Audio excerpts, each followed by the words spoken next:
There's several things that you would normally think of as tools and equipment. An important thing that works for me and for y'all too is having a mentor, a spouse, children, grandchildren, help you.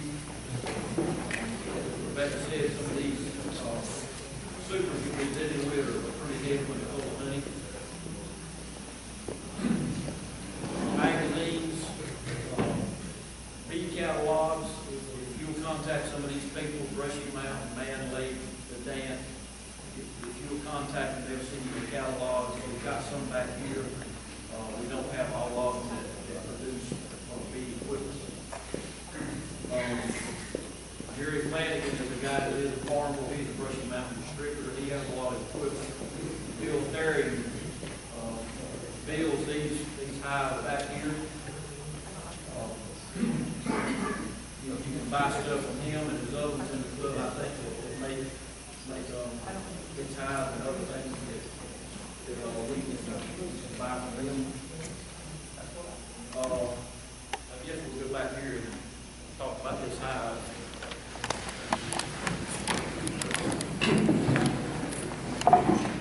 As Rebecca said, this is a Langstroth hive.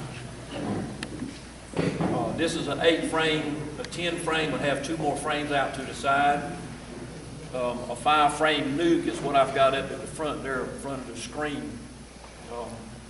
You use it to start if you're trying to make a queen, or if you're trying to capture bees in a swarm or whatnot. They're easier to handle than one of these. But this is the top.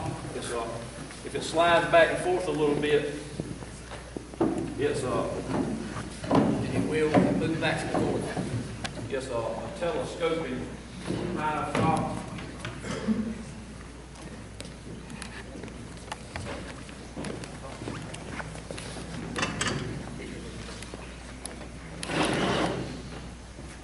The next thing you would have, this is called a screen inner cover.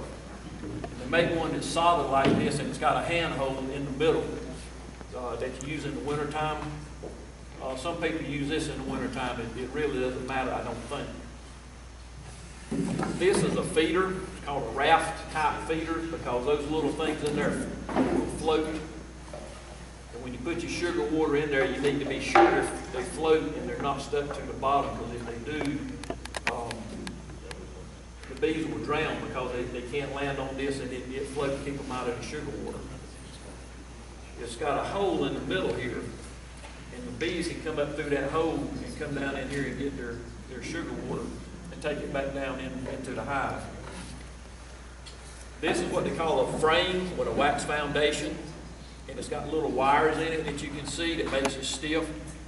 When you put it in your extractor to extract the honey out of it, it has a lot of centrifugal force on it, and if you don't have the wires in it, it'll blow this foundation out. This already has the size of the holes, the cells that you want the bees to use to put their honey in. Last week, there's a green frame over there that they use to make drones out of. But this, typically, they put brood in or they put honey in, depending on where it is. Yes, sir? Yeah, that feeder, it looks like it was all wood. How does the water stay in there and not rot? The corners down in here have got a sealant in the corner and the inside of the box. The inside of the box has got a urethane coating of some kind to seal it, varnish or something. There's a notch cut all the way across in the bottom of this, and this foundation just sits right down in it. And the top of it leans back up here, and you've got this little board that you shoot about 3 nails in it, and it just holds it in place. Then when you get ready to, if you get ready to replace it, all you have to do is pry this little board off and put a new foundation down in there and start right back over again. You've got 3 different size frames for this. This is a deep frame, this is a medium, and I'll show you a shallow up there. In my opinion, you don't need the shallows because you're just wasting time and money with those. The bees will use these mediums, and you get honey brood or whatever they want to put in. But the shallows, they're just, in my opinion, not worth having. If you notice in these, they've got a longitudinal, horizontal wire in here, because that it just makes it stronger for these. This is what they call a screened bottom board. It allows air to come up through the hive in the summertime to make it cooler. Also, it helps with the small hive beetle. They can fall through if the bees are chasing them or messing with them. A lot of times they'll lose their footing and fall through this and fall down to the ground.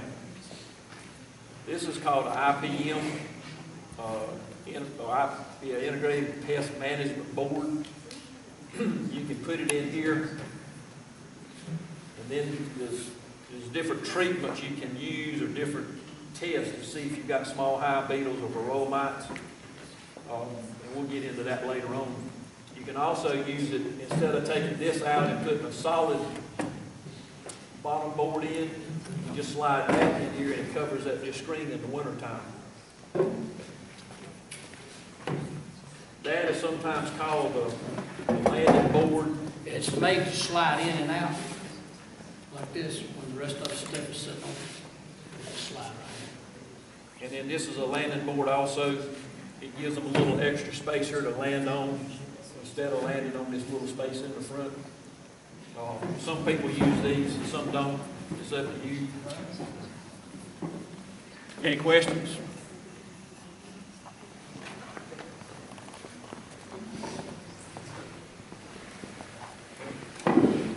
There are other type feeders that you can use on those hives. They make one called a boardman feeder that sits in the front. It's a little square block about this big, and you put a mason jar in it and sugar water in it. A lot of people don't use those because it encourages other bees to come there and eat, and encourages robbing on the beehives. All ends. These feeders that go inside are much better. And some of these now they're making it, you don't have this in it, it's got an open on one end. Both of those are very good. You've got some round feeders that hold a gallon or so that you can put sugar water in. And just sit on the top of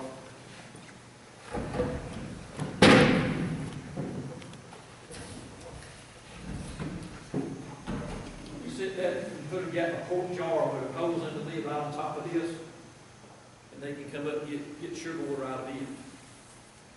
Some of these gallon feeders will fit better on the 8-frame and 10-frame hives. Is there a predominant feeder that is used around here? We're back to that deal that asked 10 beekeepers, you get 11 answers. Everybody just does what they... What works best for you. And it's going to be trial and error on a lot of things that you try. I just encourage you to talk to people and see what you go on. You have to make your decision about what you want to use. It may be space that constricts you, it may be size of the feeder, cost of the feeder, any number of issues. You just have to evaluate it and make up your mind.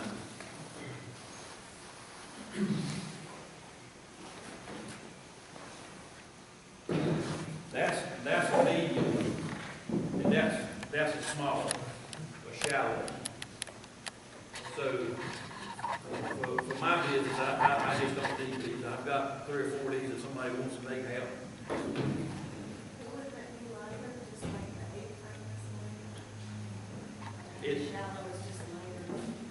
It would.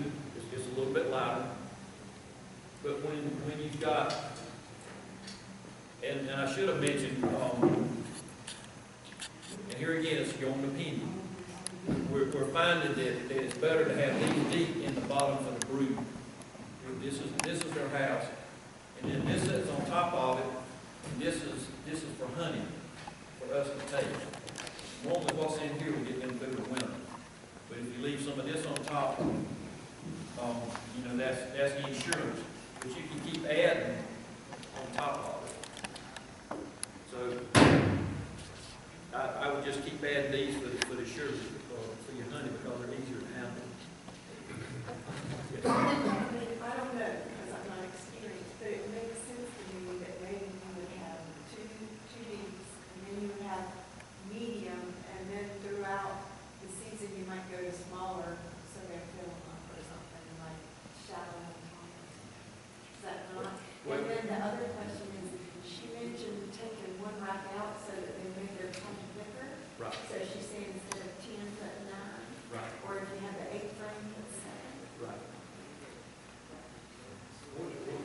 when you've been in it a little bit, and you've got X number of these you're working with, and then you've got these you're working with,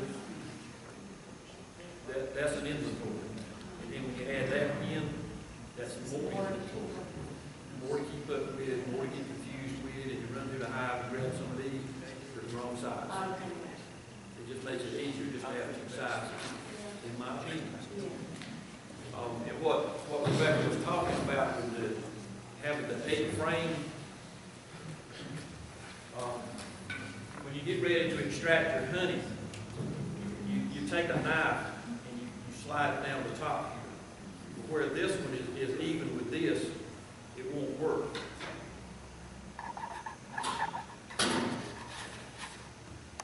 So then you come up with something like this, and you have to scratch every one of these little holes to get the honey out. But if you got 7 frames in and it's made it a little bit thicker, you just take this knife and it cuts the top off all that wax. It's just a time-saving thing. That's what they call a honey scratcher. They make a thing now that's got a wheel drum thing about this big, got spikes on it, and that works really well. You just roll it up and down, and you don't have to try to break every one of these. I think we talked about bee suits before. So your protection equipment you need, the minimum that you need is a veil like this, and a jacket, gloves. Yeah, that's one of the rollers we were talking about to roll the frame to break the honey cells. But the minimum you need, in my opinion, is a veil and a jacket, a pair of gloves, and hive tools. So they can assortment of hive tools. It just depends on what you like best. Did you get this from Tractor Supply? No. Tractor Supply here in Goldsboro has some of this stuff, not a lot, but that's where I bought our stuff. We've had 3 different sets. As business, you go from one thing to you'll figure out what's good for you. So this was actually our first one. We use this just about all the time. Where did you say you got that? That one came from Russian Mountain, and it's a ventilated suit. It's a lot cooler than the other ones I've got here, which are real tight woven. It keeps the bees out, but it keeps the air out too. Another tool that you might need is a bee brush to brush the bees off. And you don't do like this. You kind of flick them like this. But if you do like this, it makes them mad. This is another essential piece of equipment. It's a smoker. We use pine straw in it. And I've got this little torch thing to light it with. It makes it a lot easier trying to use a cigarette lighter or a match. I mean, it just blows the flame out and gets the job done. And then you go, get you a bucket. If you want to sit this in there when it's hot, get a metal bucket. But otherwise, get you something that you can carry all this stuff with you when you go to your bee yard. Makes it a lot safer to haul. Another thing that's good to have is a sugar water syrup bottle that you can spray. A lot of people spray the bees instead of smoking them. It just keeps them calm and doesn't upset them.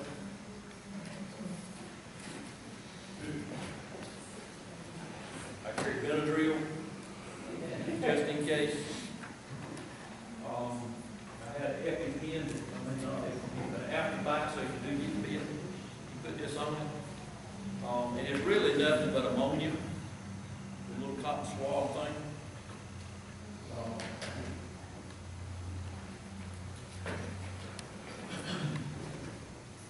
This is helpful when trying to find those eggs Rebecca was talking about, because they're smaller than a grain of rice. A good little flashlight will also help.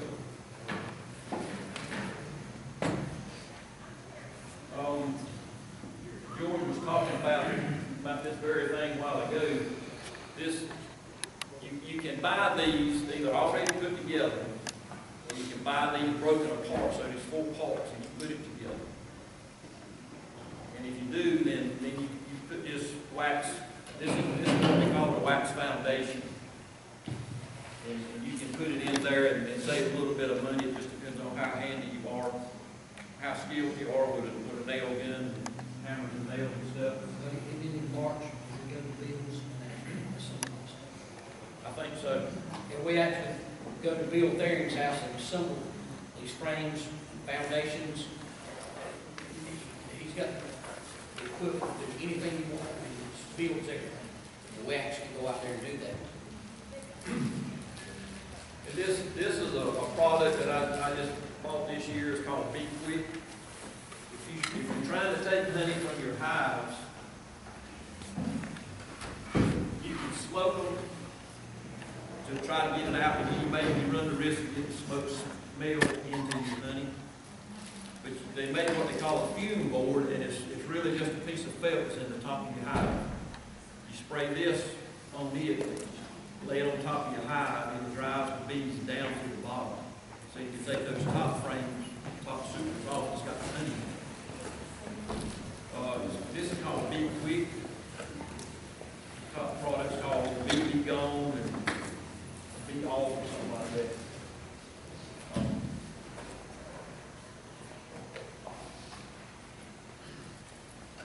Depending on if you buy queens, when you're raising queens,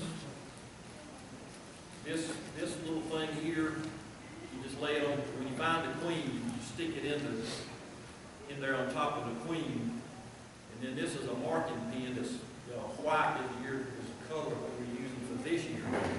But each year is a different color for the queen, so you know how old that queen is. This is also a queen marking apparatus. You can just scoop her up in it, gently force her up into the top. And then when her back is up here at the top, you just mark her if you're raising young queens.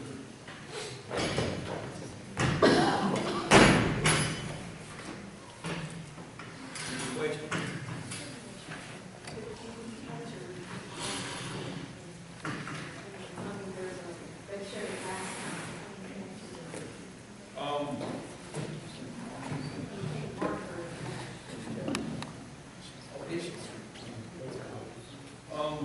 It would be hard to do because she's not confined. She can move around in this. Just catch her, you just close it. You use that, you get her, and then you put it in that other, that blue bag. You coach her in here, trying not to kill her. You just open it up in the jar down in there. If you're going to buy a queen catcher, buy the stainless steel ones. Why? I know a guy that bought one, he'd never used it, and we went to catch an oak bear hive, and the first time he did that, it broke. So I had to run home and get this, so we can catch the queen. I don't know if it's laid in the sunlight that causes it to deteriorate because they are plastic, but this one, the stainless steel, it costs about twice as much, I think like $4. So that's what I'd recommend. Any more questions? Do you ever use, I read this, they have like a little square queen cage. When you're inspecting your hive, you find the queen and then you push that over her. It finds her, and then you don't have to worry about damaging her in any way. You know, when you're inspecting your hive, I guess it protects her from, possibly getting killed during your inspection. Right. We normally don't. I don't. And you bring up an interesting point. When you're taking these out of these high supers here, looking at them, you're looking at this, trying to find the queen. If you got somebody else helping you, he's looking on that side. Because if I got it and I'm looking at it and she's over here, and I roll this thing over, she runs to the other side because she's a pretty shy little creature. So it can be going around and around you trying to find where that queen is. Any more questions?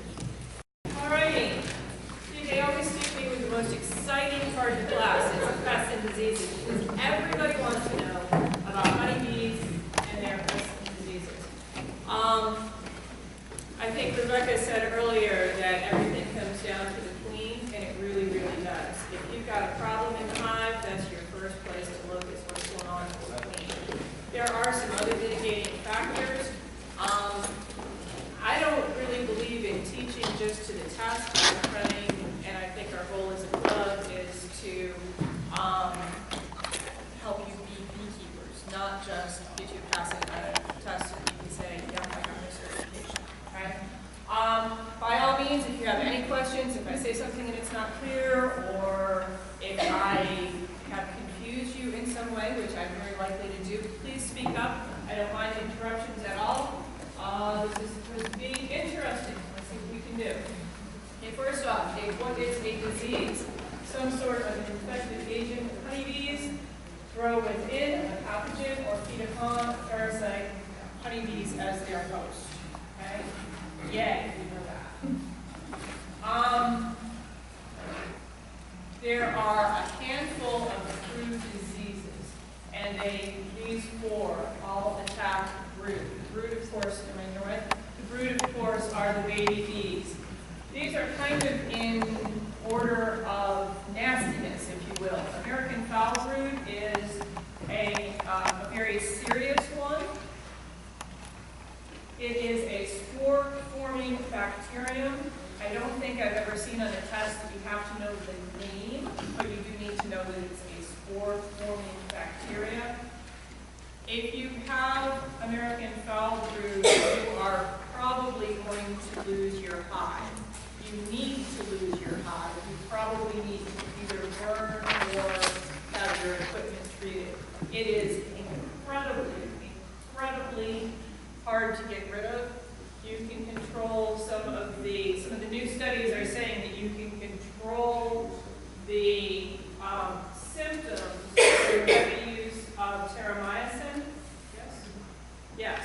But it will only control the symptoms, and so great, you've controlled the symptom of the disease, but you've not eradicated the disease. That means every time your bee happens to bump into the bee from the next hive, you've infected that hive too. And you're going to be in massive management without any real gain. So if you end up with American foul brood, normal protocol is destroy the hive and either have NC State fumigate your equipment or burn it. The symptoms are, the big one is a foul odor, foul brood, foul odor. And you can quite literally walk out into your bee yard or into a bee yard that's infected and smell it. It's a very strong, very nasty odor. If you open up a hive and it smells bad, probably a good suggestion to close the hive, ditch your equipment, call somebody that knows more than you do. Call one of us here in the club, call our state inspector, have somebody come and look at it with you. If you go into the hive and you put your glove on the frame, you just infected your glove. You can't use that glove in another hive without potentially infecting it. If you use your hive tool and you touch the hive tool to the inside of that hive, you have infected your hive tool and you can't use that hive tool on another piece of equipment without potentially infecting it. Very, very serious, and it's not one that you want to have. So foul odor is the first one. It affects the brood. So the larvae, as you can see in the picture up there, the larvae are brown. And when you test them, the cappings will be cracked or broken. And if you stick a piece of grass or a toothpick or something in there and pull it out, the larva will actually stretch like a rubber. In a normal, healthy larva, if you were to do that same thing, if you were to uncap it and stick something in it and pull it out, it wouldn't anything. It would just stab in and come back out. Where with foul brood, it actually stretches out like a rubber band. At that point, hopefully you have somebody else with you giving you some advice and coming up with some control measures. All right? So treatments would be oxytetracycline, but that only manages the symptoms. It will not eradicate the disease. And then euthanizing the colony.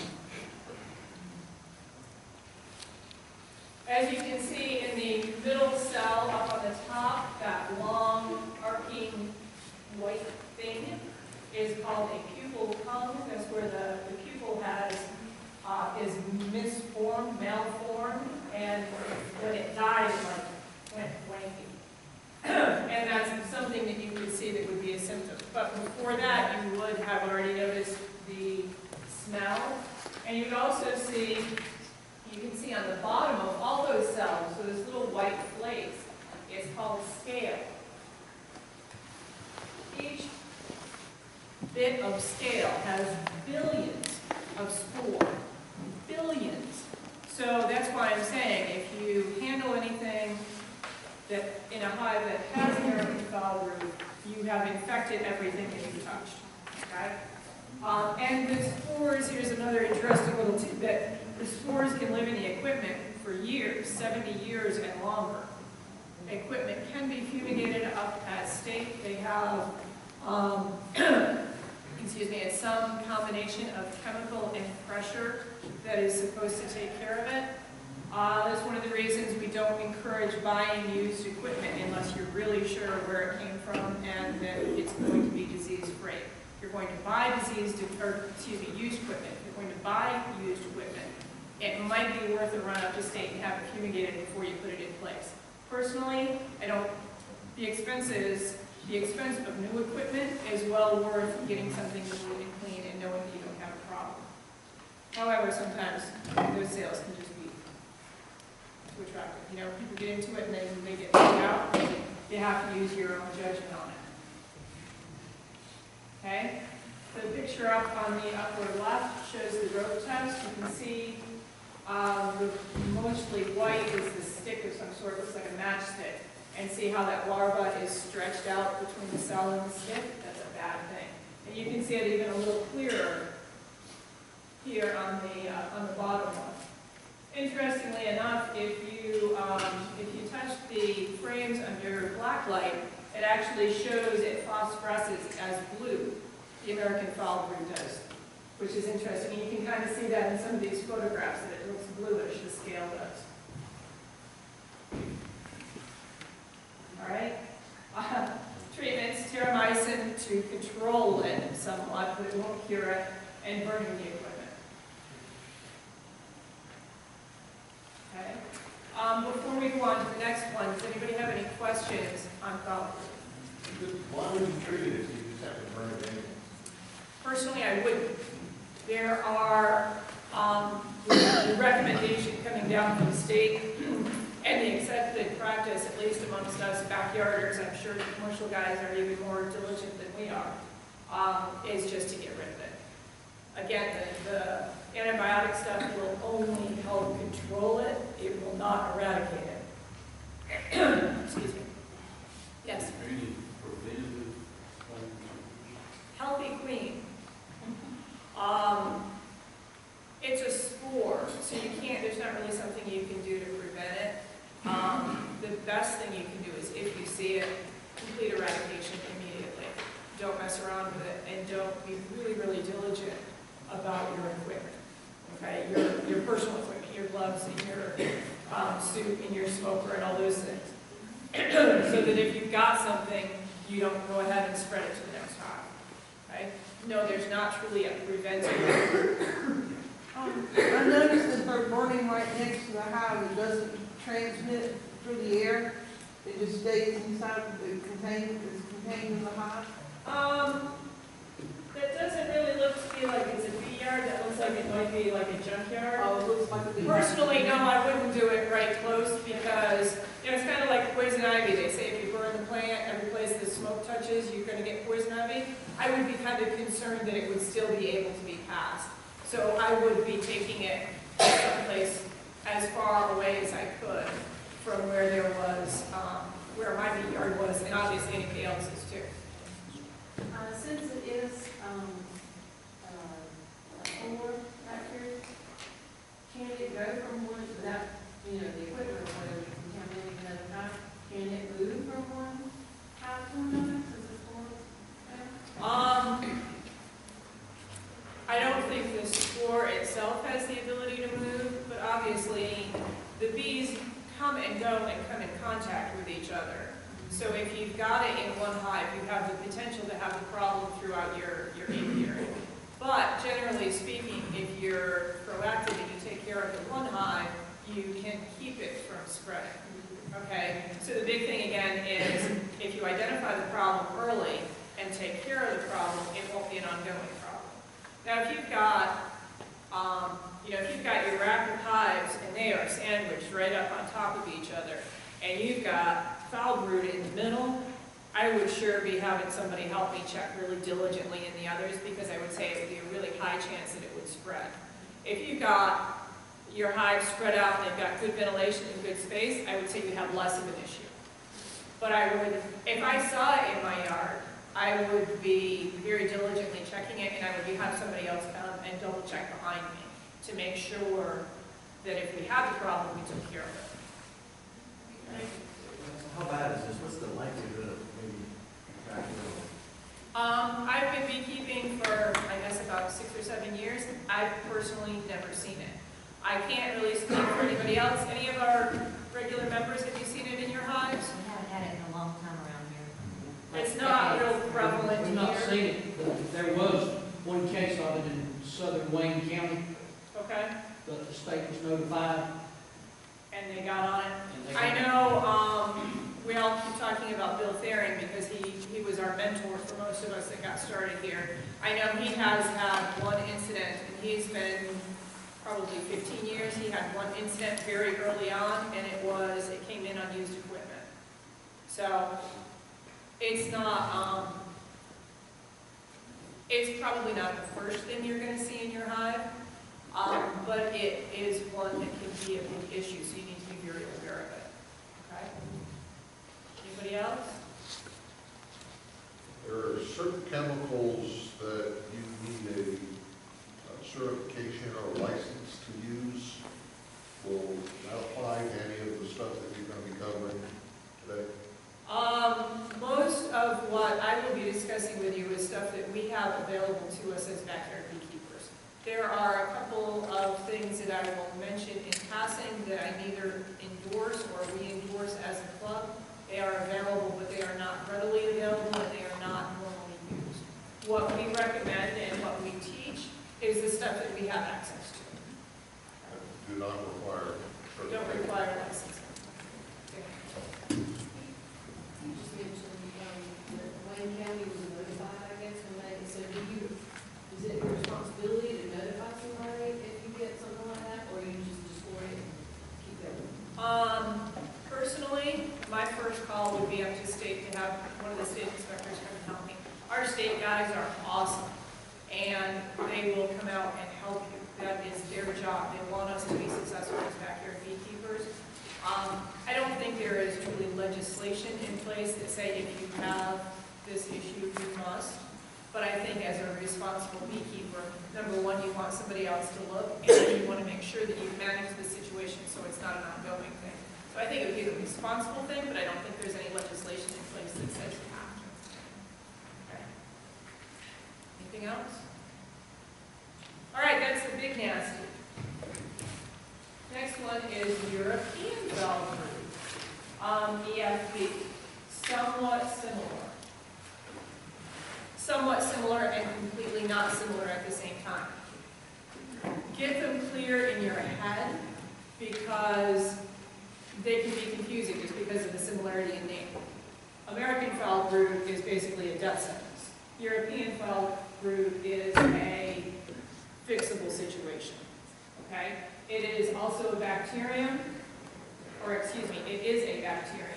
Symptoms are a little similar. You could still have the brown larva and an off smell, but there is no ropiness. When you touch the larva, it doesn't rope out, and there is no scale. The scale is from the spores of the disease. Treatments are similar. You can use the same oxytetracycline, but instead of just treating the symptoms, it will actually take care of the problem. Strong colony is the most important thing. If you have two colonies and they're side by side, and one is looking really good and one is looking a little off, that's the one that's going to be likely to have a problem. And there's things that you can do to manipulate and control that. You can, give them additional resources, you can requeen, you can combine, there's lots of things so that you don't have to lose a hive because it's weak. Treatment is terramycin. This is, I'm sure any of you that go to Tractor Supply, it's on the shelf there. Okay. Any questions on European foul brood? Much less invasive. I've never heard of anybody having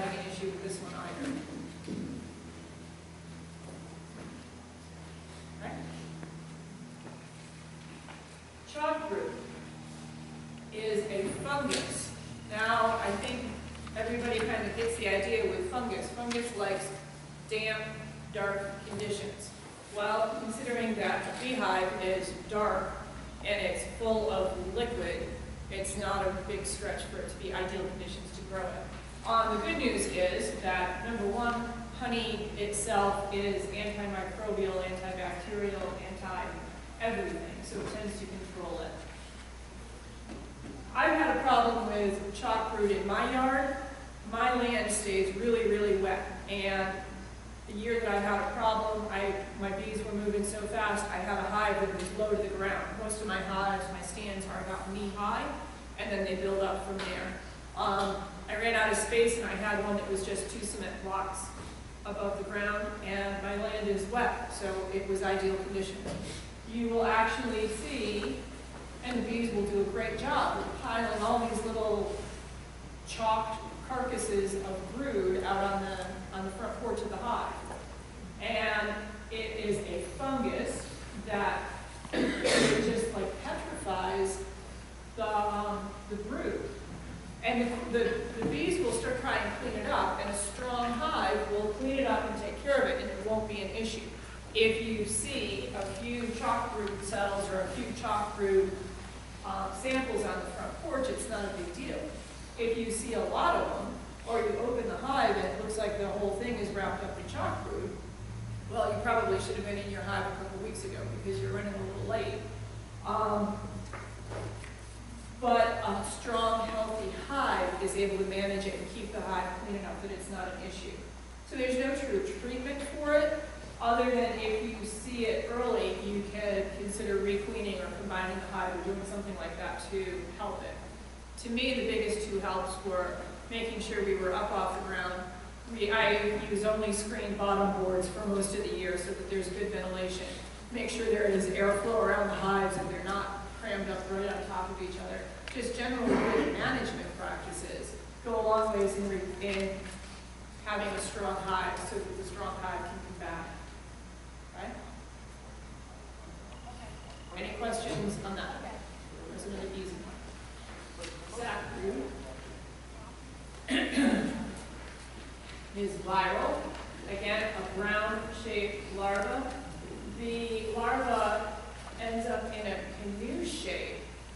Normally, they're kind of curled up, and when they have sackroot, it's like a canoe. You can see the points of it, and they're the wrong way in the cell. Instead of, if the cell is this way, normally the brood is kind of circular in the cell this way. When you have chalk brood, they're like the long way, so you see the wrong end of the brood. There are, again, it's no true chemical treatments for it. Strong colony will take care of it. It's called sac brood because the brood doesn't fully develop. It's just like a water-filled sac instead of a true larva in there. Any questions on sac brood? That was an easy one. Okay. Well, those are the 4 main diseases that we have to deal with the honeybees. A much bigger issue for us, at least here in this region, are the varroa mites, are a really, really big one. And the other two, tracheal and nosema, I think we probably all had a little dose of nosema run through our hives. But varroa are a really big deal. And they're a little pest. It looks kind of like a tick, and it acts kind of like a tick. It is the name of it is Varroa destructor. The mite itself is not really the problem, but the mite is a carrier for a virus, and that virus is where we have the problem. Okay? Again, if you have everyone has mites in their hives. If you've got a beehive, you've got some mites in there. It's the reality. A strong hive is able to keep the mite population in check, and they're strong enough that they don't succumb to any problems. We recommend, and all the books and everything else recommend, testing on a regular basis. Once you pull your honey off, go ahead and do some tests, and there's a variety of different tests that I'll talk about in just a minute to try and check to see what the levels are. Now, it can be a little confusing because you can't say, I can't tell you do this test, and if you have 20 mites, you're in trouble. Because if you have 20 mites and you have a colony that's 7 boxes high and you have 500,000 bees in there, 20 mites are probably not an issue. But if you have a hive that's not doing so strongly, and it's a smaller hive, and it's only 2 boxes, and you've got 10,000 bees, and you've got 20 mites, you might need to go ahead and do some treatment. There's 2 schools of thought on this. There are people that just automatically treat every fall. As soon as they take the honey off, they put the treatment on. And that's not the worst plan. The treatments are specific. They go on for a specific period of time. You leave them on for, I believe, is it 6 weeks, Kirby? It can be 4 weeks 4 weeks? for some. It varies on what you use, and the instructions will, you know, Yeah, they come with individual instructions. And what it does is, obviously, the miticide kills the mites. Interestingly enough, 2 to 4 times the strength of what kills the mites will also kill the bees.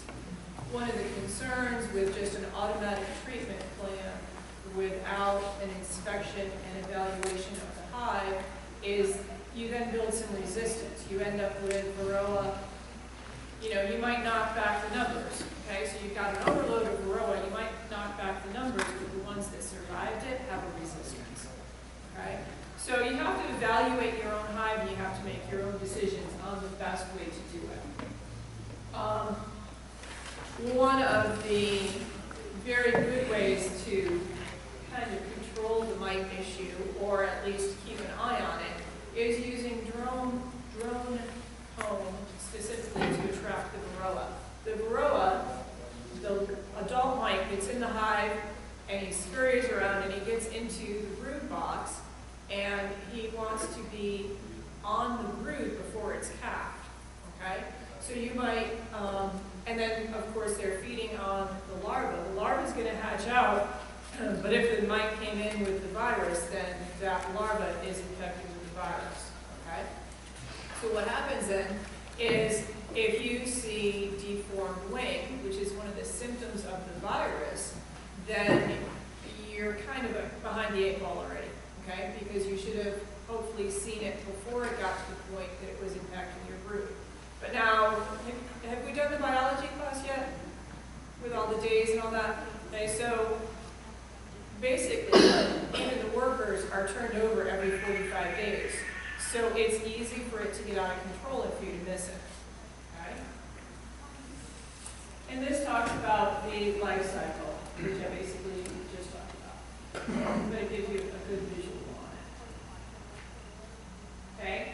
Treatments. There are a variety of things. Pesticides, Apistan, and Checkmite. Checkmite is one of the not so nice ones that I don't think we use anymore. Isn't that the Pumafos? Right? We don't use that one. We don't like that. Checkmite, or excuse me, Apistan, it is now available as Apilife or Apigard. And Apigard is, I believe, gel-based, and Apilife is a wafer. They're a little bit easier to handle. These are pesticides. These are chemicals. So you don't want to handle them with your bare hands. You want to use nitrile gloves or something. When you're handling it, you want to make sure you're using good biosecurity and disposal practices, all that kind of stuff, which is all listed on the packages, right? I think it's really important to think about that, though, for just a minute, because if it's something you can't touch, do you really want it? Unless it's necessary, do you really want to put a blanket statement out there and just use it automatically? Okay? In my opinion, you do the testing, you look to see what the numbers are, you evaluate the hive, you treat where it's needed. Then you're not building up resistance, but you are taking care of the problem. The flip side to that is varroa will take your hive down, and you can lose a strong hive in a fairly short amount of time if varroa gets in there and takes it over. Okay. There are some genetically resistant stock, Russian strain and whatnot. I don't know how available they are here. We all tend to use the same Italian stock. Mechanical, screen bottom boards, drone brood traps, colony dust. What happens with a screen bottom board is the varroa fall off and they're not in the hive anymore. It happens. And one of the ways that you test for it is you put a sticky board. You can take a piece of cardboard and spray it with cooking spray with Pam and slide it in there, come back 24 hours later and count how many mites are on there. It'll give you some idea of what you're looking at. Obviously, when you put that on top of your screen bottom board, they're not falling through. If you're trapping them, you can see what's there. There are drone brood traps. I talked about that a little bit. The drone, because it has the longest time in the larval stage, the varroa obviously thrive in there because they have extra time with absolutely nothing to do but eat and grow, okay? One of the ways that you can help control it is forcing your queen into drone laying, either with drone frames, specifically in the outer part of the hive, or Kirby did a great test with putting a shallow frame in a deep box, right? Hold that up, Kirby. The one with that they drew up the corner. I know, I can't find it. It's hiding. Okay.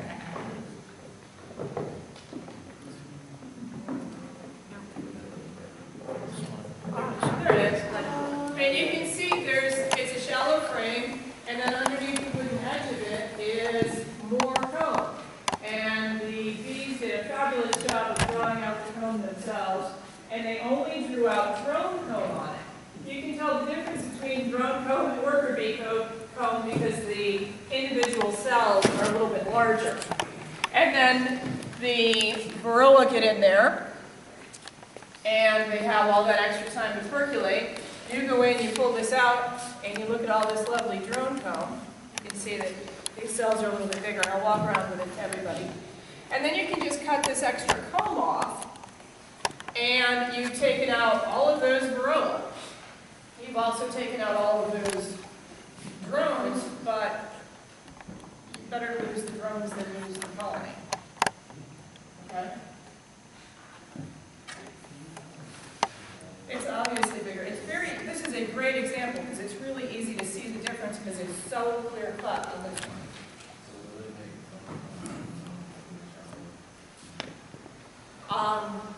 These are mostly women. Do women ever do what you think they're going to do all the time? No. They won't. But what will happen is in a strong hive that's thriving, they'll use this extra space and they'll tend to lay drone there. Okay? So would that be a interview practice? This would be a great control practice to go ahead and if you're starting to see a problem or if you think conditions might be right, to throw this in and see what's going on. This would be an excellent control and it would be a good way to help take care of the problem non-chemically. Okay? Can you look at a normal? I would probably do it, the question was if you would use just one frame. I would probably only use one frame to start with in a colony and look to see what it was doing. And if I had, if I saw this and they did this fabulous job, and then I started opening up some of the cells and I found that everyone had multiple varroa on it, I'd probably I'd cut it off and throw it right back in there and have them do the same thing again. Okay? And you're going to cut this off and then stick it in the freezer so that you kill everything. It'll kill the larva, of course, and it'll also kill the mice. And then if you have poultry, throw it in the chicken house, crunch it up a little bit. The chickens will thank you for the protein, the bugs, all of it. Okay?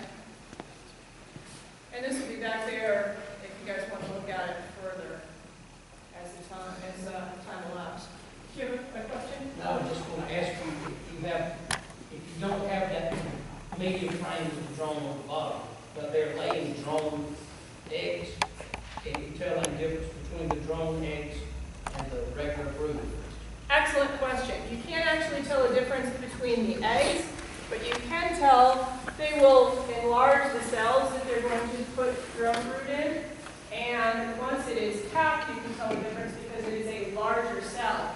The capping is more domed on a drone cell than on a worker cell, and it's just a little bit bigger. Now again, if you're looking at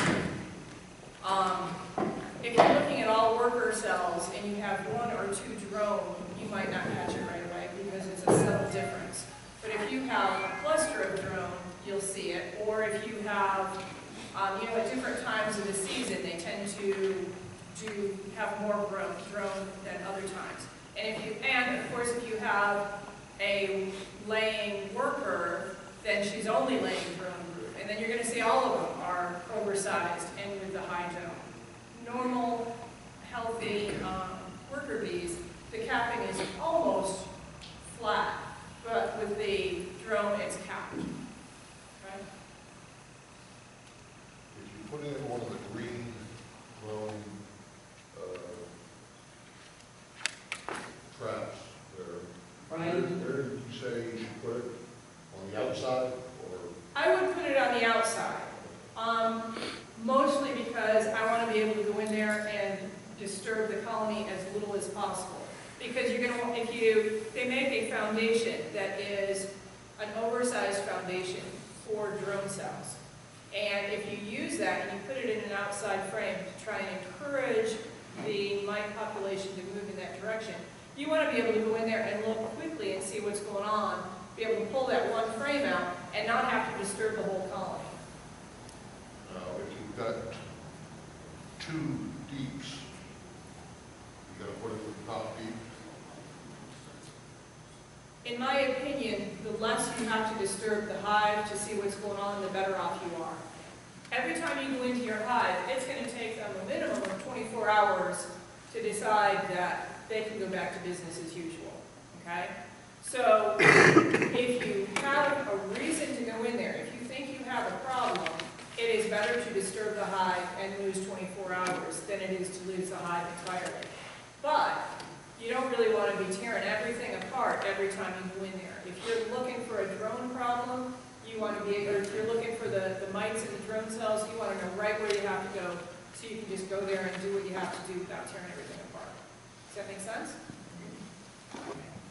Anybody else? If you're using all medium supers and high bodies, would you just put one of those drone frames in, or would you just put a shallow frame? I would, it depends, because some people have had success with the drone foundation and some people have not. I think it's a matter of personal preference and possibly also what the equipment is that you have on hand. I think if you use the drone foundation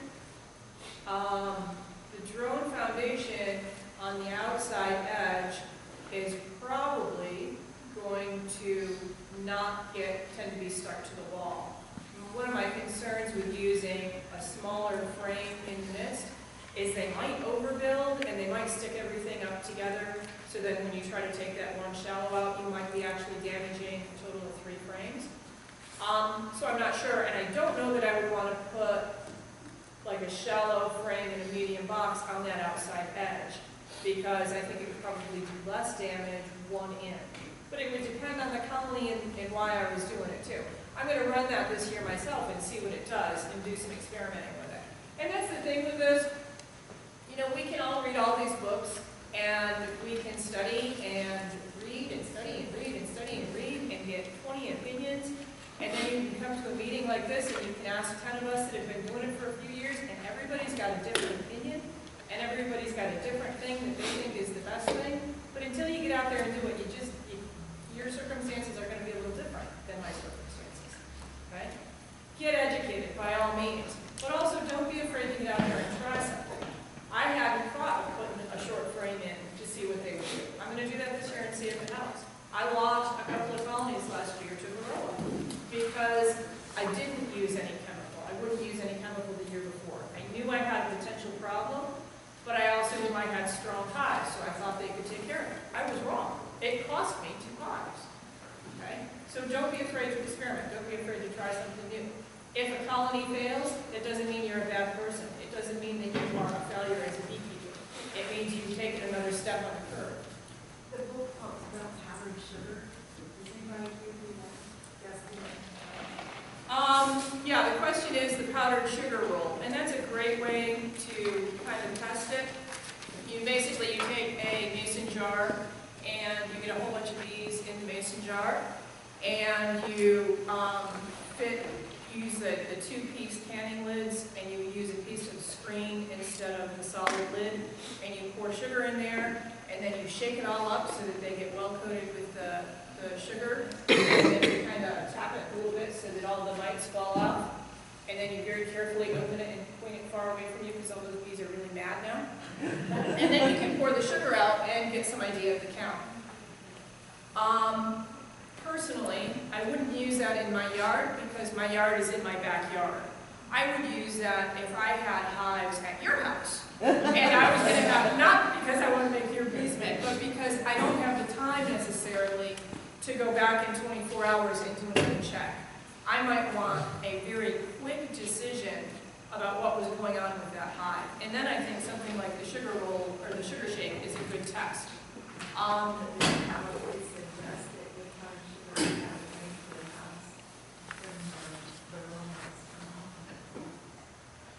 I think the theory on that is it changes how the bees, the texture of their skin. There's also one for using oil, mixing sugar and shortening in a patty and putting it on the top, and then they walk through and they get the oil on their skin and it helps them slide off.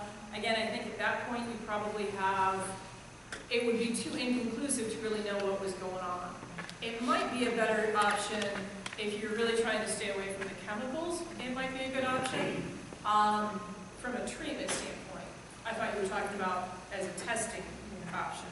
I wouldn't probably go with that because you've knocked them off, but now what? You know, so you put all this powdered sugar in there and maybe it knocked them off, but then they're sitting on the ground right under your hive. They're probably going to try to get back up. I'm not sure about that, actually. Does anybody else have a comment on that? If the varroa fall off, can they make their way back into the hive?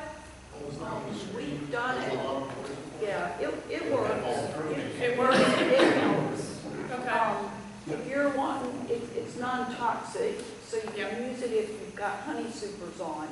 And if you're suspicious of it, you can put your IPM boards under there and dust it up with sugar in the brood box, and then check them the next day and see what your counts are over 24 hours. But you can also use it, like you're talking about, just to get some of the varroa down. To knock get the them numbers off down. your bees. So yeah, that is Okay. a possible use of the powdered Okay. sugar. And that brings up a very important point.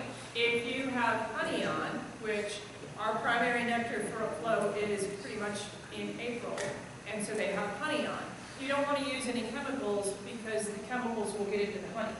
Okay? So if you're going to, unless of course you're going to leave all the honey for the bees. But generally speaking, you would want to use something that was non-lethal during the honey season. Say if you used Apastan, and in the spring you had honey left in the hive, you would not want to use that honey for human consumption. But what would you do with it? If you assume that you were not going to, you want to get rid of it temporarily so that the bees can make new honey so you can harvest it in July. Right. So what would you do with other honey? That's a very good point. Me personally, when I've used a product on the hive in the fall, I've never had any honey left for it to be an issue. I usually end up feeding early in the season, so it hasn't really been an issue. I personally would not feed it. I would not harvest it. I would either let them have it, or if there was such an abundance, if there was a whole box, I would probably take it and, I don't know, maybe crush it up and just put it out for feed for the bees, but I wouldn't consume it if I had chemical on the fall before it's still. What do you mean crush it and let them have it outside, take it out of the hive and put it outside? Or? Well, my concern would be is if you left it in the hive and they're bringing in spores, then the spores are going to be impacted with the honey. I don't know, that would be a tough one. I'm not sure what I would do in that. I would not really want it even fed back, I don't think, because then you're still putting the chemical back into the hive. That's right. That's what I'm saying. Has anybody dealt with that? What about freezing it, taking it back out in the fall and putting it back in for the next year bees? It's still got the Apastan in it. Yeah, at that point, you rob your honey, you're putting it back on as winter stores for the next year. That might be a viable option. Yeah, you say freeze it, and then that fall, put it back. You can freeze it and put it back on solid, put it back in. Put it back on and feed them again. Feed for the process. Any of our senior beekeeper folks that have done it for a while have any comments on it? Jerry? What was the question again? You put some sort of product on for Varroa in the fall, and you followed the directions and everything. You took it out when you were supposed to. You come into the spring, and it's before the nectar flow, and you've got a lot of honey on. Now, you know that the honey was exposed to the chemical. Would you leave that honey and let the bees eat it? Would you take it off and freeze it and put it back on as additional stores next fall? Or would you just ditch the honey? That would depend on what I treated with in the fall, but Apistan. Abstan doesn't work.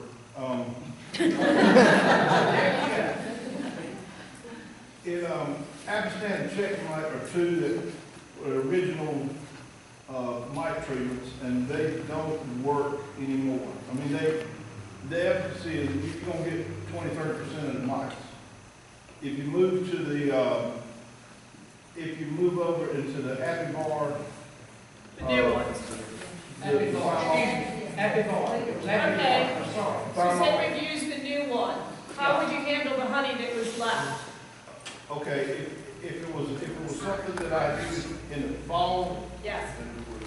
I would go ahead and use that honey just as normal, because whatever's in there has dissipated and the bees didn't bring it in.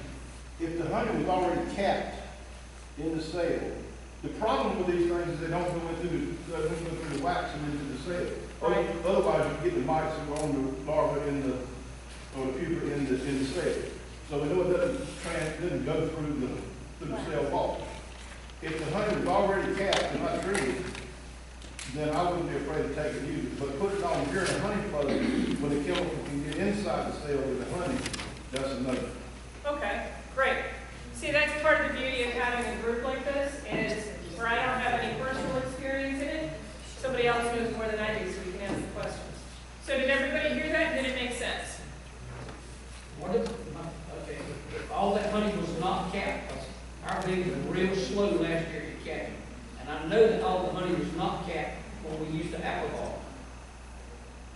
Would you still just go ahead and use it, just leave it in there and use it with the new honey?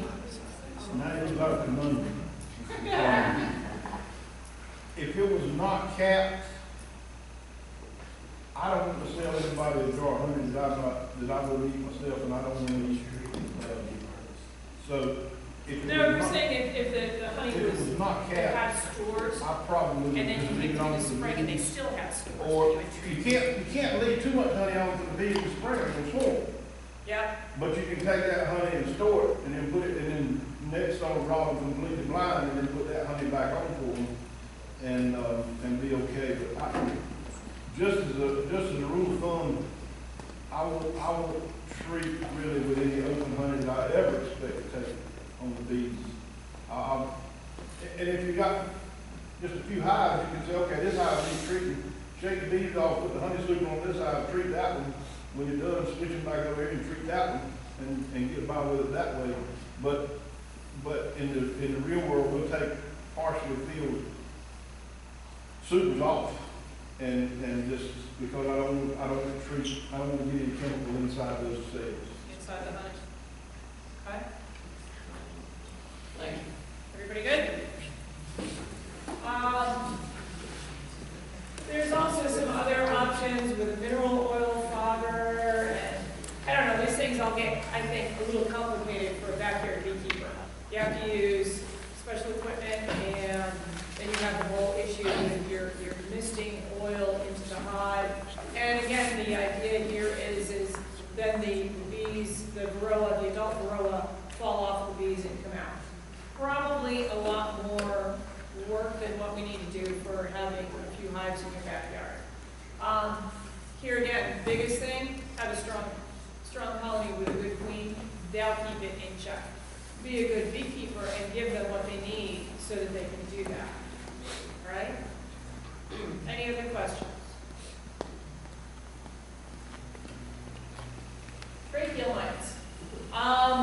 Tracheal mites are a mite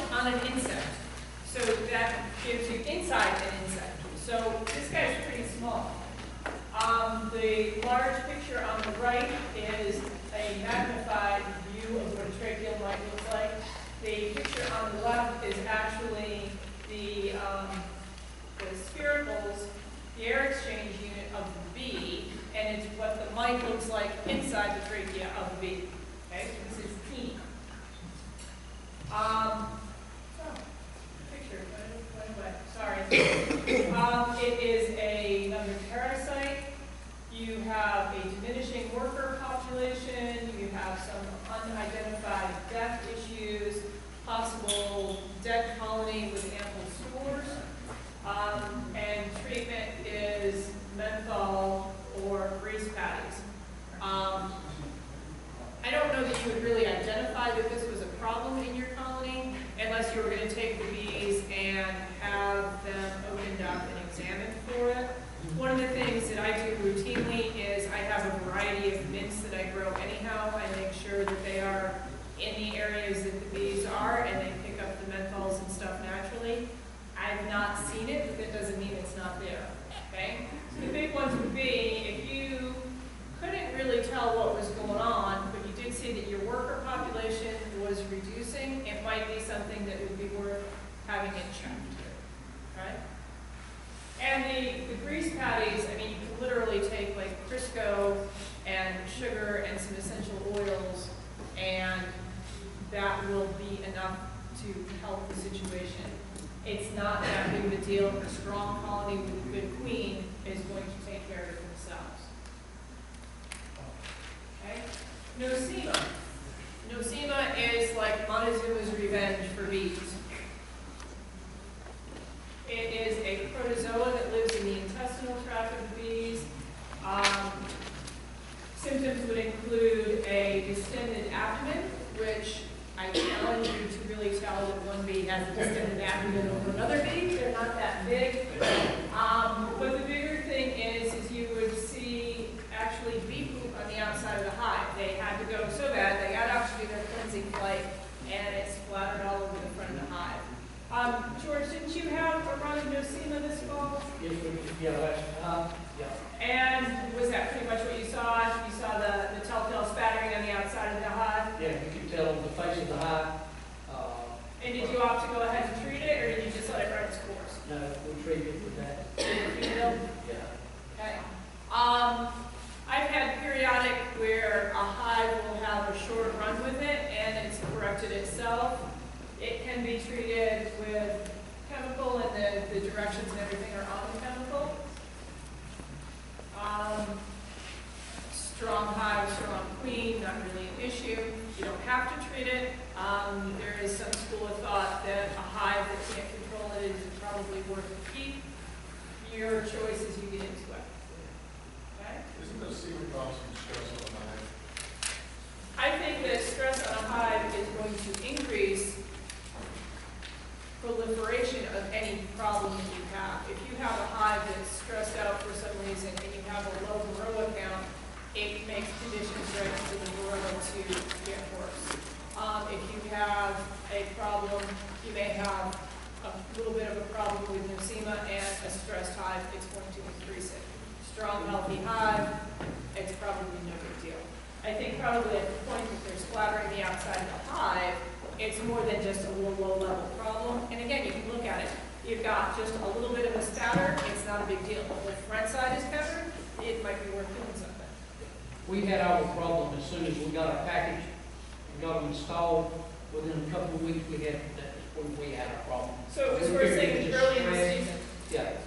So then I would say probably the combination, there was probably, parasite in the bees. I would hazard a guess that there's probably the protozoa, in the bees generally.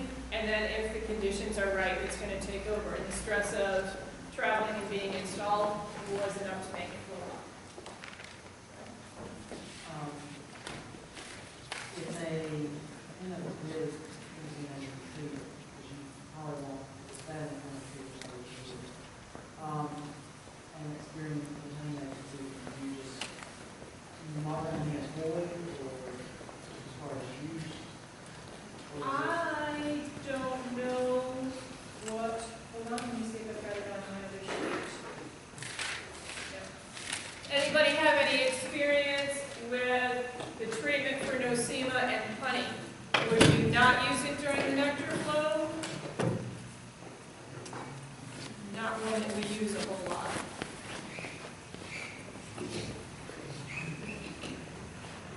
Again, there may be more information on the drug itself. It may even be in the beekeeping book. It's not one I really had to deal with. Let's see what it says.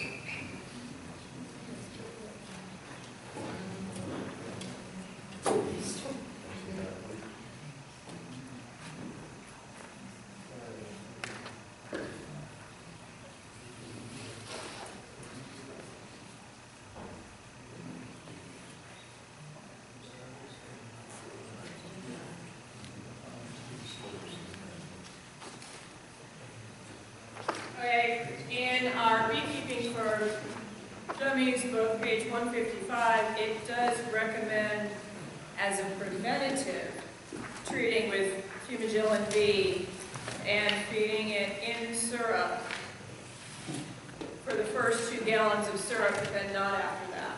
So you would treat as a preventative. I'm not a fan of treating for something that's not there. I think, again, if you have a strong, healthy colony, there's no reason to give them medication against something that may or may not be an issue. Personally, if I had a problem that was bad enough to treat, I would probably not pull the honey. I would not use the honey. But that would be my personal thing, and that's without looking to see if there was a good alternative. And if you just saw it,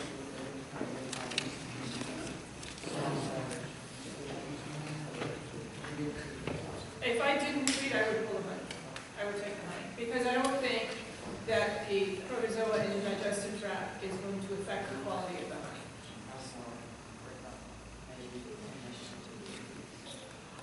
Not really an issue, because it's not inside the hive. It's still on the outside of the hive. Bees are incredibly amazing. They have tremendous capacity to make room. If it's bad weather, they don't fly, and they don't eliminate until they can fly.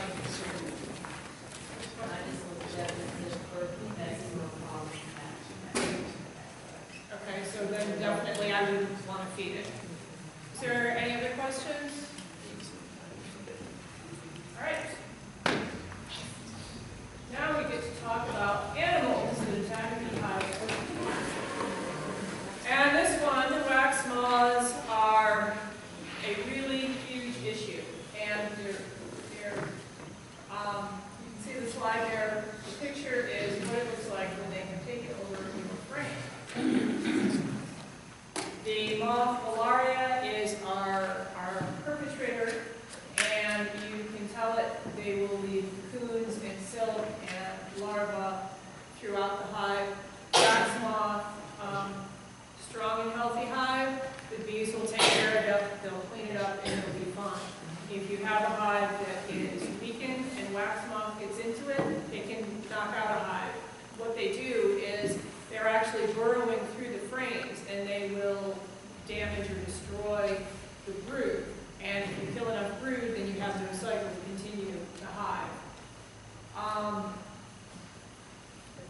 Strong and healthy hive is number one. Good ventilation and circulation in your beehive in your apiary is number two. Treating your equipment when it comes off after you've harvested the honey and got everything cleaned up. You can treat with PBD crystals, which are a moth crystal. Make sure it is PBD para. I'm not even going to try to pronounce it. It's this long. It's PDB. Look for it on the label. It says PDB. Don't even think about what the other one is that makes mothballs, because then that one will stick in your head and PDB won't.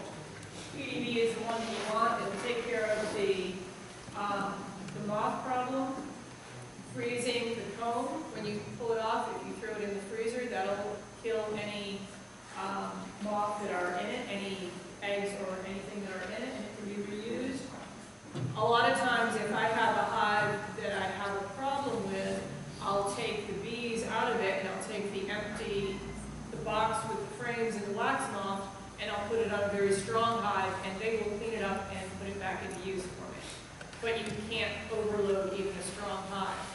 When I go out in the bee yard and I pop the lid on a hive and it's a good day and everybody should be out working and all the girls come up to say good morning to me, that's a hive that needs something to do. I'll put a box full of wax moth on there and let them clean it up. Wax moth is something that you will have to deal with. You need to be in your hives often enough so that you can see if there's a problem. If you have a problem,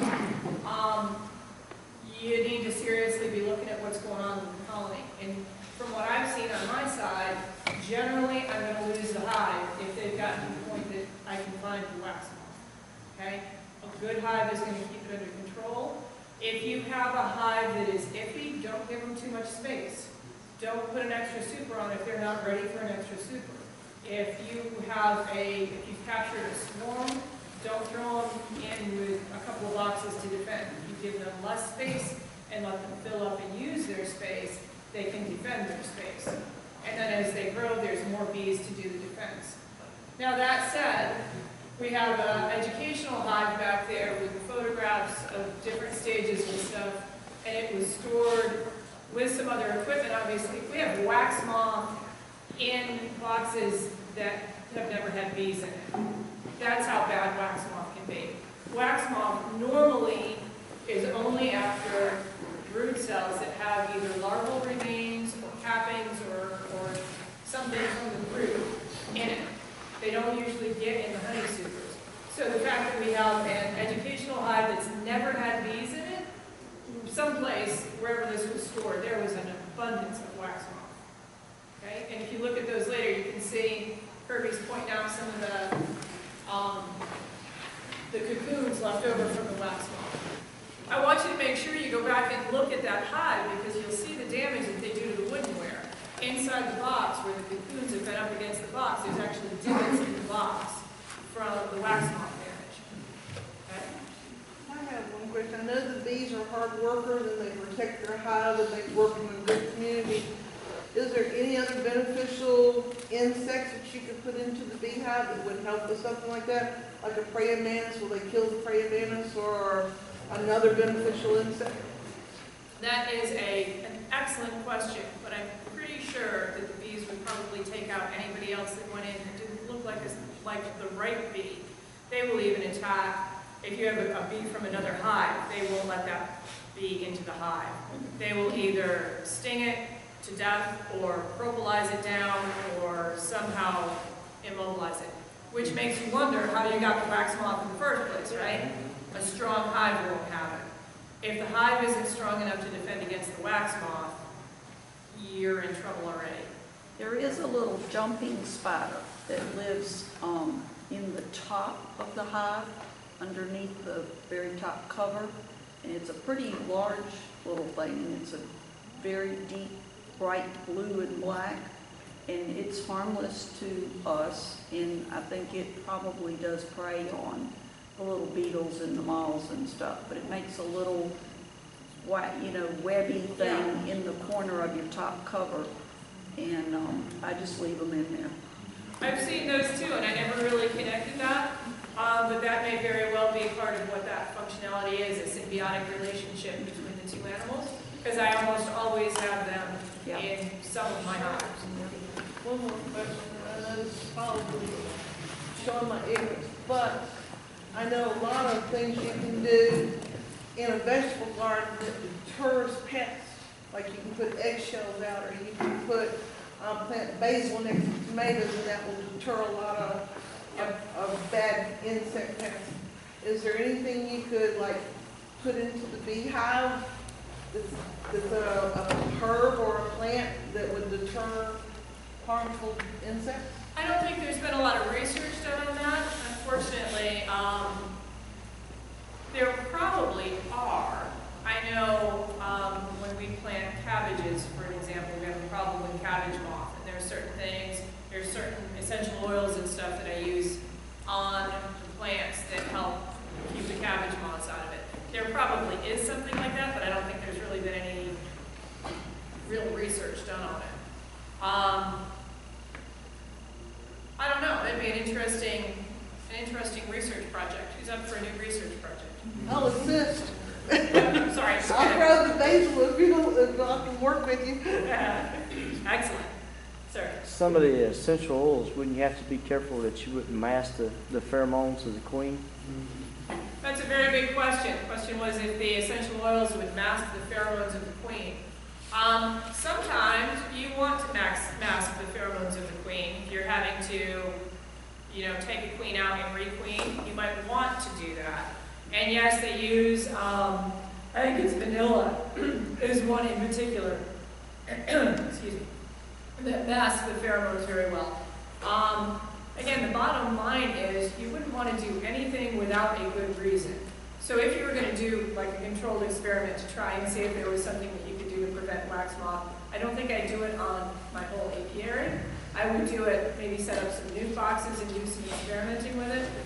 Yes, indeed, it's a scent-based thing, and the pheromones are scent-based, and bees are scent-driven. So you would have to take all of those things into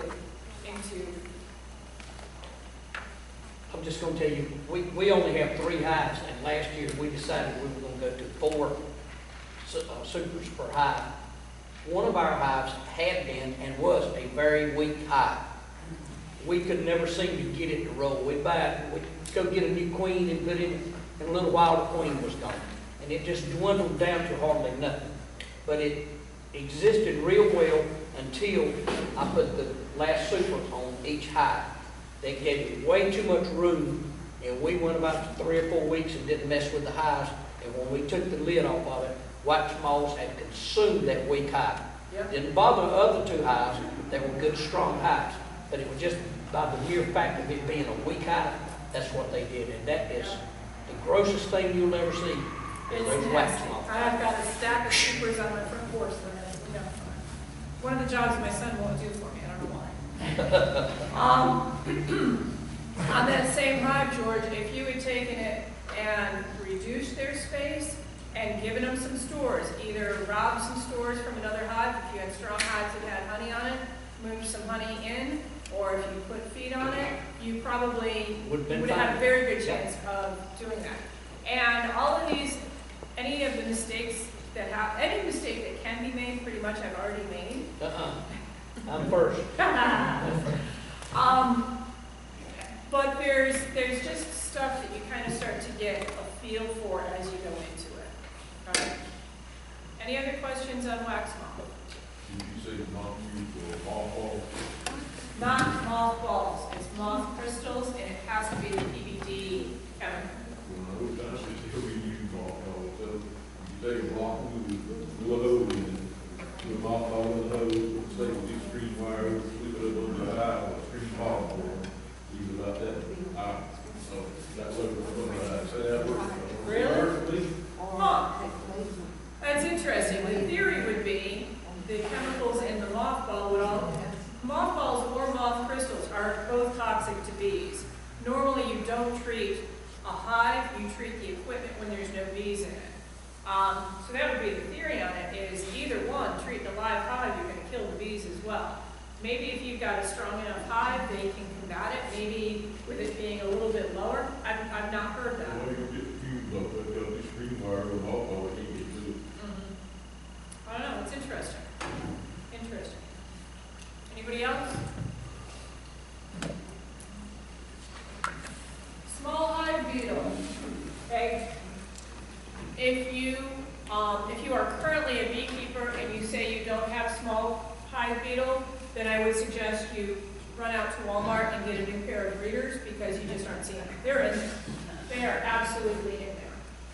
And wax moth makes a mess, but in comparison to what small hive beetle does for a slimy, nasty mess of your frames, it makes the wax moths look like a walk, a cakewalk.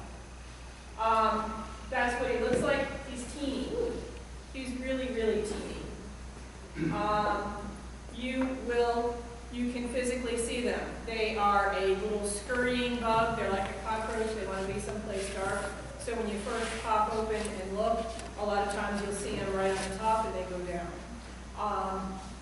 You will also see and smell the rotting combs, and it's just nasty, slimy, horrible mess.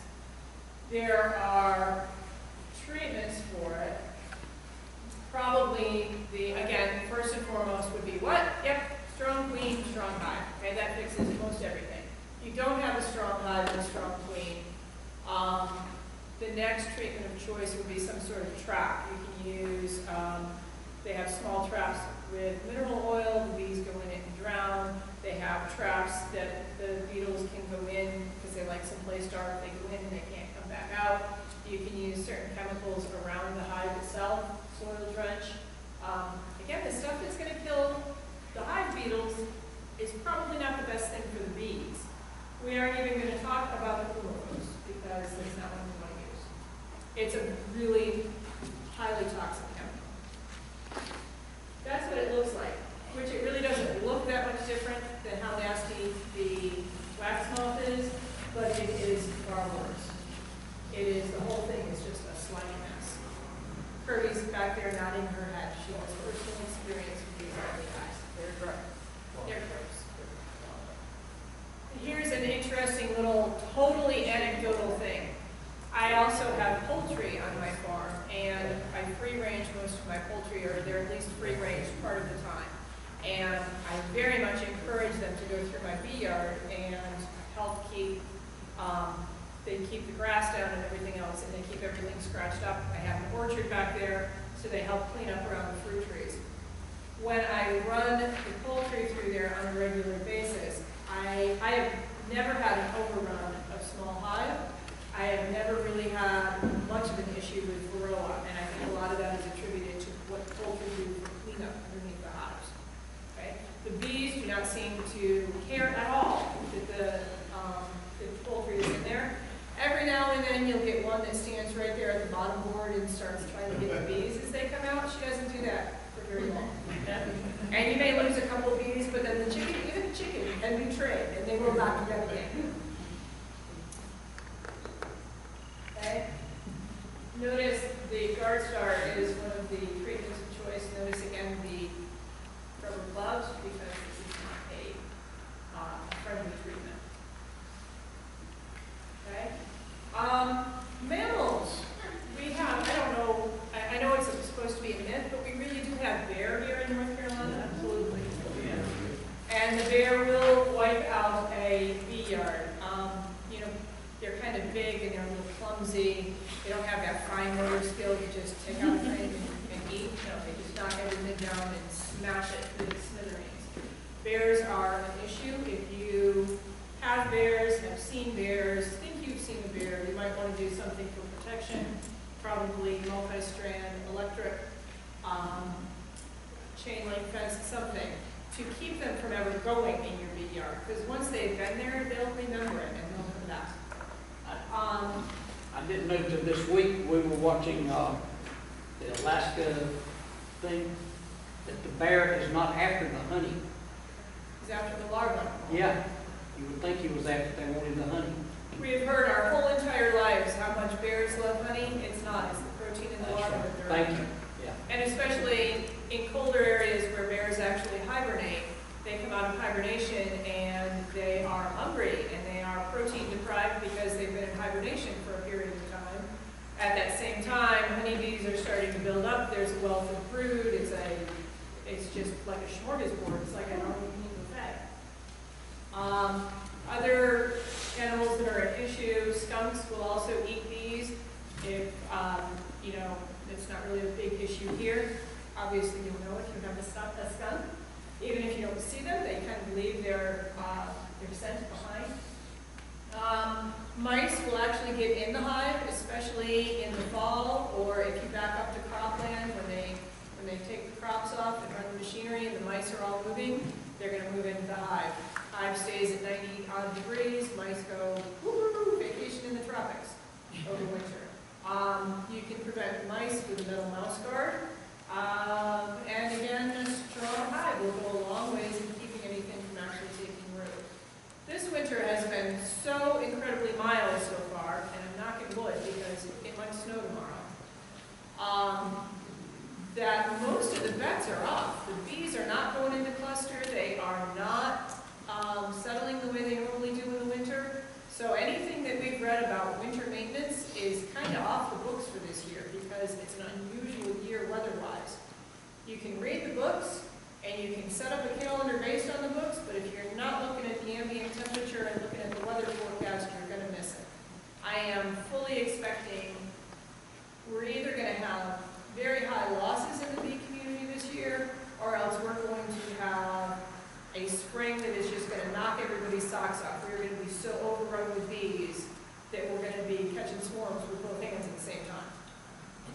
way or the other. Other mammals, dogs can wreak havoc, obviously.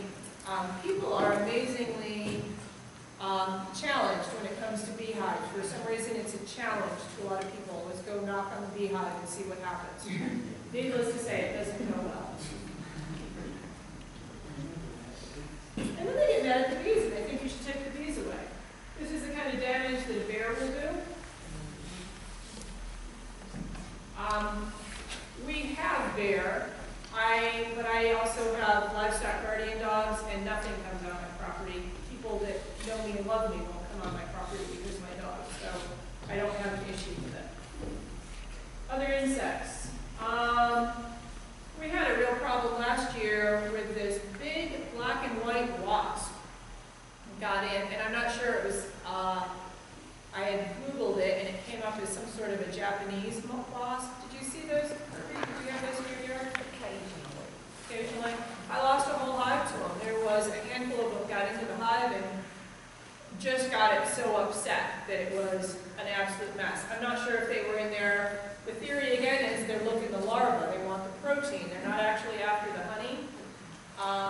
The occasional wasp or yellow jacket will go through, and if you've got some dead bees on the board, they'll take the dead bees off so they can be beneficial.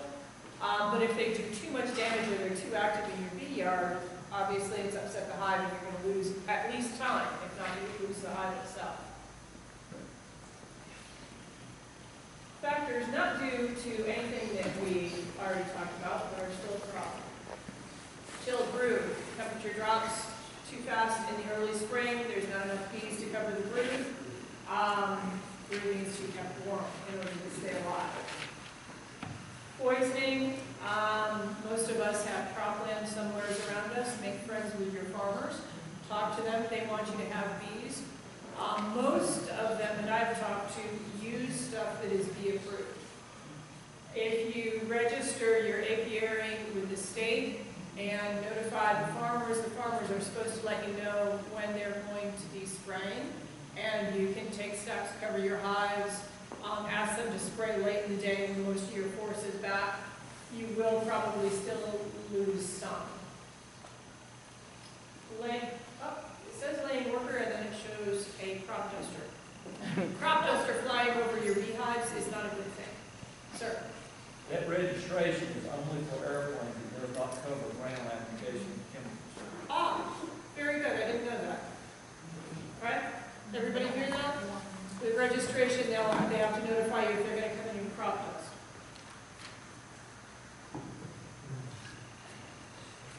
More effects of poisoning. A laying worker. Something happens to your queen, and for the queen's pheromones keep all of the worker bees from developing and being able to lay eggs that are viable. Something happens to the queen, sometimes one of the workers will develop and start laying eggs. But because she's never mated, she is only able to lay drone eggs, which is not going to be really good for the hive. And it's not because, there's not value to men or they're a sap on the economy or anything like that. It's that quite literally, if there's not workers being laid, the hive is not going to be continuing. Signs of a laying worker, you can see there's multiple eggs in the cell, and the eggs are just kind of all over the place. Queens are very neat and very precise. A queen has a slightly longer abdomen, so she places these eggs in the perfect position in the cell, and it's like stuck in the bottom of the cell so that it will develop and have the space that it needs. A laying worker has a shorter abdomen, so she can't actually reach the bottom. She'll lay multiple eggs, and they'll be kind of all over the place in the cell.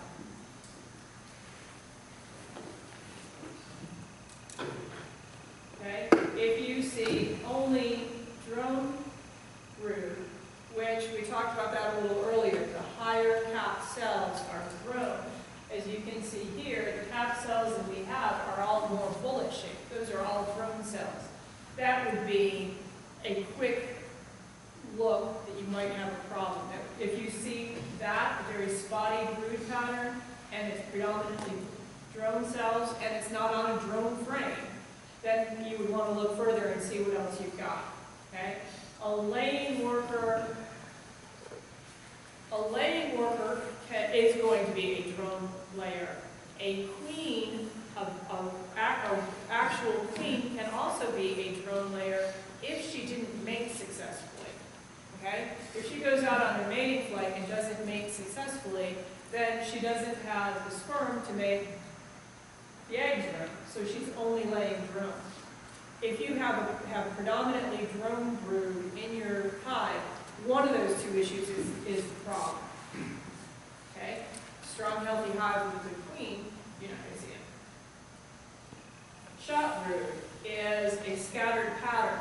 Normally, the queen starts in the center and she works very neatly and very tidily in a circle, and she goes out like this, and she leaves this pretty little arc up at the top that has honey and pollen and nectar in it, and it's a perfect frame with everything that it needs to raise that many bees. Okay? If you start seeing spotty brood, now spotty brood is not the same as emerged brood. She's done this lovely thing, and then those bees are going to start emerging. And of course, worker bees are in less time than drone bees, and you may have spots where some came out earlier than others. That's not what I'm talking about. I'm talking about you've got just a scattered pattern all over the place. It's not a great queen. And if she's not laying the eggs that you need, and she's not utilizing the space, you're going to be battling with her. So you either need to reduce her space or just off with her head and get a new one.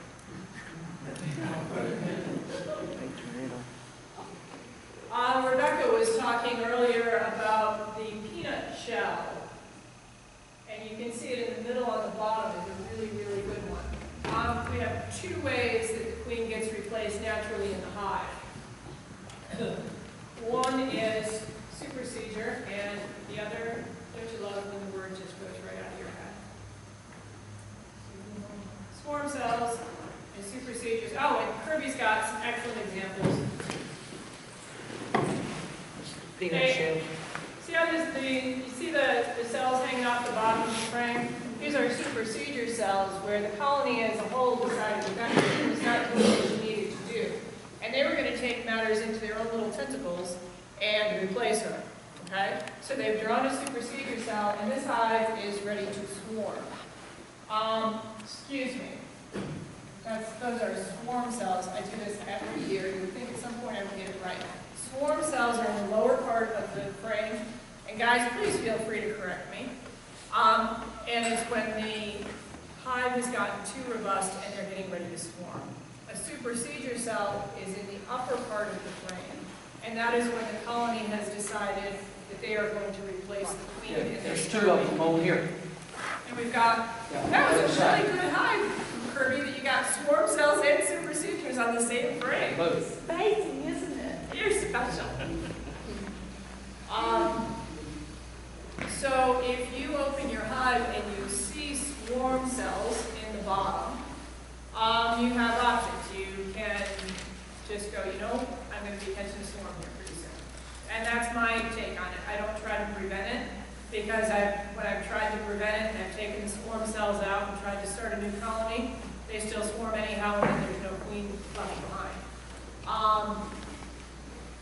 I like when the bees swarm, because that's a free package. That's another hive that I get started. With a supersedure cell, you want to be looking. There's a reason why she's superseded, why they're getting rid of her. Okay?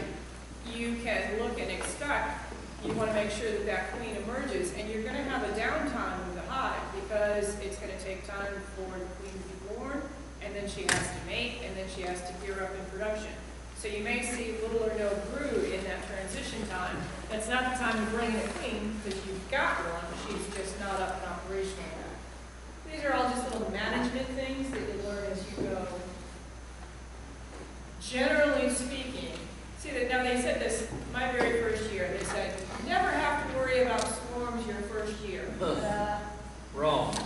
And that would be an incorrect statement. My first swarm was, 20 feet up and 20 feet out in a pine tree in the middle of nowhere.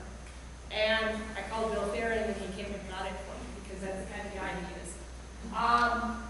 Generally speaking, though, you don't see a lot of swarm action your first year. Usually that first year, if you keep the space, and it was totally a management thing. I didn't give them enough room, so they had something to do. They filled up the space and they moved out. Okay? And that's it. Question? So with they swarm, do you lose your queen? Does the new queen, the old queen stay behind? What happens to the original colony when they swarm? When the bees swarm, what happens is the conditions are right. You have a great population of bees. There's more bees than there is space. Okay? The existing queen says we need to move on, and the workers go ahead and start developing another queen. Usually, a few days before the new queen or queens hatch, they will often put many supersedure cells because they want to be prepared. A few days before the new queens hatch, the old queen will take about half the workers and swarm. So then what you have is your swarm is your old queen, and what's in your hive is a new queen. Okay? So if you didn't catch the swarm, if you didn't happen to be there on the day that they decided to leave, and you go in and you pop the top and you start looking, you may find the open swarm cells where they hatched out the queen, but you don't see any eggs, you don't see any larvae. You might see a little bit of brood, but it's brood is ready to emerge, and you might panic and go, oh, I don't have a queen. She just hasn't gone to work yet. And that hive is still viable, and it can come back and be a great hive. And at the same time, that swarm, you now have a queen, and you have all of her best friends with her, and they're gorged on honey because they didn't fly out without taking their groceries with them. And that's a perfect situation, if you capture them, to get another hive going. Okay? Are you going to pull honey off of either one that first year? Probably not. But you're perfectly set up to double your bee yard at virtually no cost, other than, loss of life and limb as you're hanging off the tree trying to get them. How far do they go when they swarm? The theory is within, I think it's 150 feet of the yard. I have seen them come out and leave. I mean, just leave the property. I've watched it happen. I've watched the swarm roll up out of the hive, and I've just watched them leave. And I've followed them and had to give up because they went too far. Most of my swarms now, well, my first year, I had a lot of swarms way up in the pine tree. And we kept going up in the pine tree and catching them. And then I said, okay, God, if I'm supposed to have more swarms, you got to bring them down to eye level. And I have to tell you, I haven't had a swarm over eye level since, and that was 6 years ago. They always swarm to, I have a pear tree right at the end of my bee yard, and I have a grape arbor next to that, and they always swarm right here and right here in those two places. How do you catch the bee? Careful. Yeah. Actually, there's a swarming bees are amongst the most docile they will ever be because they don't have a house. Bees are not aggressive, they're protective. So when a bee stings, it's not because they're mad at you, it's because you've invaded their space. Well, a swarm doesn't have a space, they're looking for a space. So a lot of times, they're very easy to handle. You can go in with your bare hands and start moving the bees until you find the queen, and then you capture the queen in a queen catcher, preferably a stainless steel. And you put the queen in the box, and in a few minutes, all the bees happily walk into the box, and you go put it on the hive stand, and you're done. When that doesn't work, and you're 20 feet out of the pine tree, you do whatever you can to get as many of the bees into a container as you possibly can, and you pray that the queen's amongst them. There are swarms that I've had to catch 5 or 6 times until I caught the queen with them, because they will re-swarm. Now, if they leave the hive and they swarmed away, and you don't try to put them back in the same hive, right? Because that's why they left to begin with. They left So you have to have another hive set up, ready to go, in case that happens. Yes. Wow. Yes.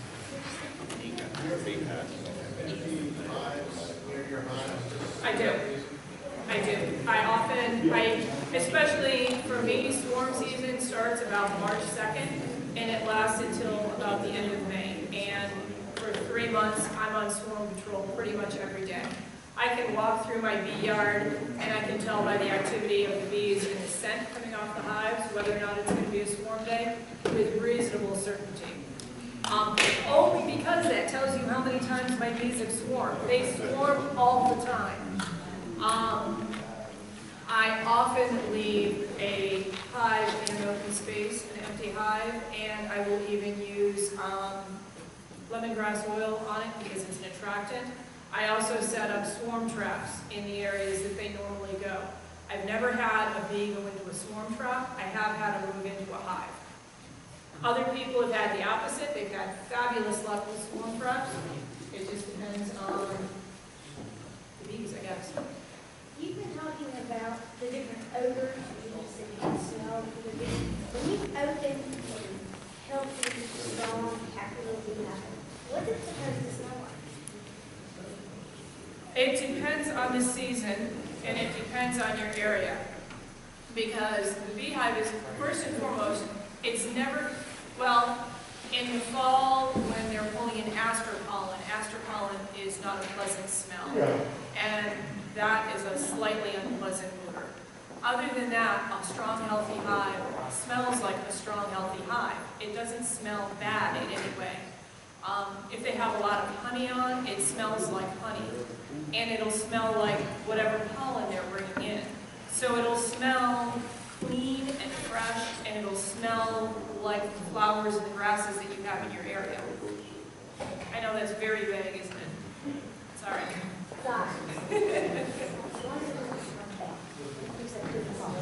It's more that when you get in it, whether you may not recognize it consciously, but after you've been in a few times and you go in and something's wrong, you'll be on the alert because you may not identify that it smells different.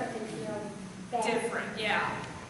George. If you were going to put an extra hive somewhere during the swarm season, how far away from the apiary would you place it? I put it right in my apiary. If I've got room on a stand, I leave empty equipment right there on the stand, and I pray over it every day that the bees will go there instead of up there. But they'll actually come out of the other hives and go in that? They will. It has. Okay. There's I don't know if Mac is still a member here. He was a member a few years back. He was out in the middle of winter doing some spring cleaning and yard work and stuff. And he had a swarm, not from his hives, but a swarm from somewhere that just flew in and took up residence in some empty equipment he left out there. We've got other people. Bob Kemper keeps his empty equipment in the backyard, and he often picks up his own swarms out of his equipment. So if you capture swarm, that means it's older, another thing for that. So next year, a lot of people believe in re-cleaning every year or every 2 years, and that's probably a good idea in some instances. If you are looking for honey production, if your primary goal is to make honey and be able to sell excess honey and that type of thing, then I would strongly suggest re-cleaning every couple of years. If you are looking at beekeeping as a hobby, that one of the benefits is getting honey, I kind of let them re-queen themselves. I do think that you need to bring in new genetics periodically. Either encourage your neighbor to also keep bees, which worked really well for me, by the way, or by buying another package a year or two down the road. General, I think commercially, I think a lot of the guys are re-queen every year, but I don't do that. I think you were here. So if you have an empty hive somewhere close by, will a swarm eventually come in and populate it? There is no guarantees. Sometimes if conditions are right and the planets are lined up and the no vacancy sign is out, or the vacancy sign is out, they'll move in. Sometimes they will go right by it and just go 20 feet up in the air. There's just no guarantees. It's just a good way to hedge your bets. You've got the equipment and it's sitting there, they might, and it might save you a step. So, they've been recommending that you get 2 hives. Yes. And we were saying swarms, to have a 50 hive, we didn't know that you have 2 active hive, and this one's kind of sitting there, waiting for the swarm that will have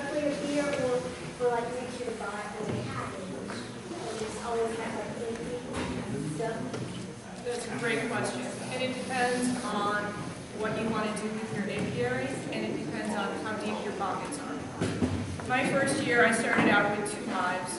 By the end of the season, I had 8 hives. For part of the year, my bees were hived in Rubbermaid totes because I couldn't get equipment in fast enough to put them in actually anywhere. So, but you know what? If I stay at home, so I was home and I was in the bee yard all the time and I saw the hive swarms and I caught the swarms. And I wanted to grow my bee yard. If you don't want to grow your bee yard, let the swarm go. It's not the end of the world. Okay? Or you call somebody else. There's somebody in this room that wants your swarm if you don't. Okay, Robin's